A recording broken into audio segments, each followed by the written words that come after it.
محمد بن اسحاق اس صورت کے شان نزول کے تعلق سے ارشاد فرماتے ہیں کہ قریش نے نضر بن حارث اور عقبہ بن ابی معیط کو مدینے بھیجا۔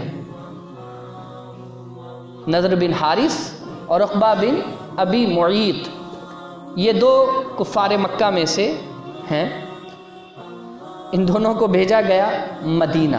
کس کے پاس؟ یہودیوں کے پاس۔ یہودیوں کے پاس ان دونوں کو بھیجا گیا۔ بھیجنے کا مقصد کیا تھا؟ بھیجنے کا مقصد یہ تھا کہ نبی کریم صلی اللہ علیہ وسلم قرآن پڑھ کر لوگوں کو سناتے تھے، بتاتے تھے قرآن آسمانی کتاب ہے، اور کفار مکہ یہ جانتے تھے کہ یہودی ہوں یا عیسائی، یہودی حضرت موسیٰ کو ماننے کا دعویٰ کرتے ہیں اور عیسائی حضرت عیسیٰ علیہ السلام کو ماننے کا دعویٰ کرتے ہیں۔ دونوں پر اللہ نے آسمانی کتاب نازل فرمائی، اور حضور کا بھی یہ دعویٰ تھا کہ میں آخری نبی ہوں اور اللہ نے مجھ پر ایک کتاب نازل کی ہے۔ میری بات فالو کر رہی ہیں نا؟ یہ دعویٰ تھا۔ تو کفار مکہ نے آپس میں میٹنگ کی کہ ایسا کیوں نہ کیا جائے کہ یہودی یا عیسائی کے پاس کچھ لوگوں کو بھیج دیا جائے، وہ بھی آسمانی کتاب کے ماہرین ہیں اور یہ بھی دعویٰ کر رہے ہیں کہ یہ آسمانی کتاب لے کر کے آئے ہیں، تو اگر یہ سچے ہوں گے تو وہ لوگ بتا دیں گے، اگر یہ جھوٹے ہیں تو بھی وہ لوگ بتا دیں گے، نہیں تو کم سے کم کوئی آئیڈیا تو ضرور بتا دیں گے کہ کیسے ان کو سچا یا جھوٹا مانا جائے۔ تو نضر بن حارث اور عقبہ بن ابی معیط مدینہ پہنچے۔ جب یہ دونوں مدینہ پہنچے تو مدینہ پہنچنے کے بعد انہوں نے یہودیوں سے بات کی کہ دیکھو ہمارے یہاں مکہ میں ایک شخص ہے جس کا نام محمد ابن عبداللہ یعنی حضرت محمد رسول اللہ صلی اللہ علیہ وسلم، وہ فرماتے ہیں کہ ان پر آسمانی کتاب نازل ہوتی ہے، وہ اللہ کے آخری نبی ہیں، اللہ کے رسول ہیں، تو ہم تمہارے پاس اس لیے آئے ہیں کہ تم بتاؤ کیا تمہاری کتابوں میں ان کا تذکرہ ہے؟ تو یہ تو شروع سے ڈنڈی مارنے والے لوگ ہیں، نو ایسا کچھ بھی نہیں ہے۔ کہا کم سے کم کچھ ایسا معاملہ بتا دو جس کے ذریعے ہم پہچان سکیں کہ اللہ کے نبی ہیں۔ اس نے کہا ہاں میں تمہیں 3 باتیں بتاتا ہوں، 3 سوال جا کر کے ان سے کرنا، اگر وہ ان 3 سوال کا جواب دے دیتے ہیں تو مان جانا وہ اللہ کے نبی ہیں، اور اگر وہ جواب نہ دے سکے تو پھر جو تم چاہو ان کے ساتھ کر لینا، وہ اللہ کے نبی نہیں ہو سکتے۔ ان لوگوں نے کہا بتائیے وہ 3 سوال کیا ہے؟ تو اس میں پہلا سوال ان لوگوں نے یہ رکھا کہ ان سے یہ پوچھنا کہ پچھلے زمانے میں کچھ نوجوان گزرے، کچھ نوجوان گزرے ہیں جن کا واقعہ بڑا عجیب و غریب سا ہے، وہ نوجوان کون لوگ تھے، کب تھے، ان کے بارے میں پوچھ لینا۔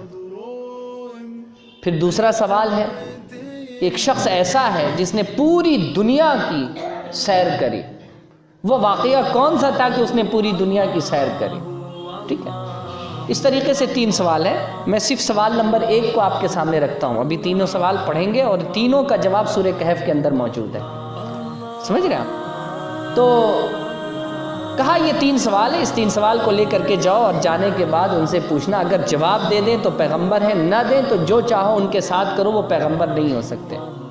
یہ لوگ آپ صلی اللہ علیہ وسلم کے پاس آئے اور پہلے کفار مکہ کے پاس پہنچ کر ان سے میٹنگ کی کہ ہم لوگ تو ایسا سوال لے کر کے آئے ہیں کہ اگر یہ پیغمبر ہوں گے تو بتا دیں گے اور نہیں ہوں گے تو پھر یہ بتا نہیں پائیں گے، عاجز ہو جائیں گے، اور پھر ہم لوگ جو چاہیں گے ان کے ساتھ کریں گے، پھر ہمیں ڈر نہیں ہوگا کہ واقعی اللہ تعالیٰ ان کی طرف سے ان کا ساتھ دے گا، اگر یہ پیغمبر ہے تو اللہ ان کا ساتھ دے گا، نہیں ہے تو نہیں دے گا۔ یہ معاملہ سوچ کر کے لوگوں نے ٹھیک ہے چلو محمد صلی اللہ علیہ وسلم کے پاس چلتے ہیں۔ حضرت محمد صلی اللہ علیہ وسلم کے پاس یہ لوگ پہنچے اور انہوں نے حضور سے سوال کیا، یہی وہ سوال جو میں نے آپ کے سامنے رکھا ہے، یہ سوال کیا۔ وہ سوال کیا؟ اے محمد صلی اللہ علیہ وسلم ان نوجوانوں کے بارے میں بتائیے جو پچھلے زمانے میں گزرے اور ان کا واقعہ عجیب و غریب۔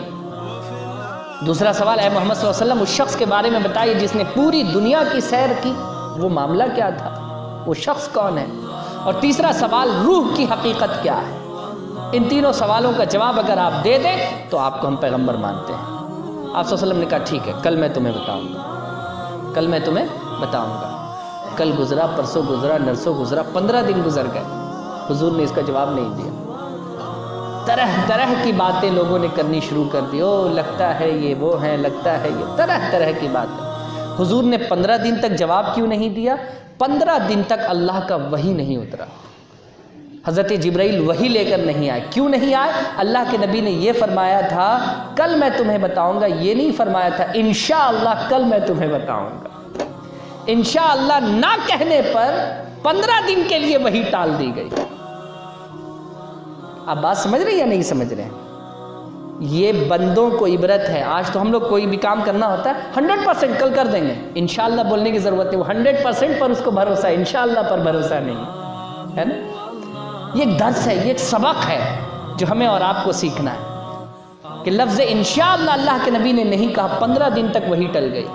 15 دن کے بعد وہی نازل ہوتی ہے اور پھر آپ صلی اللہ علیہ وسلم ان کافروں کو بیٹھال کر کے ان کے تینوں سوالات کے جوابات دیتے ہیں.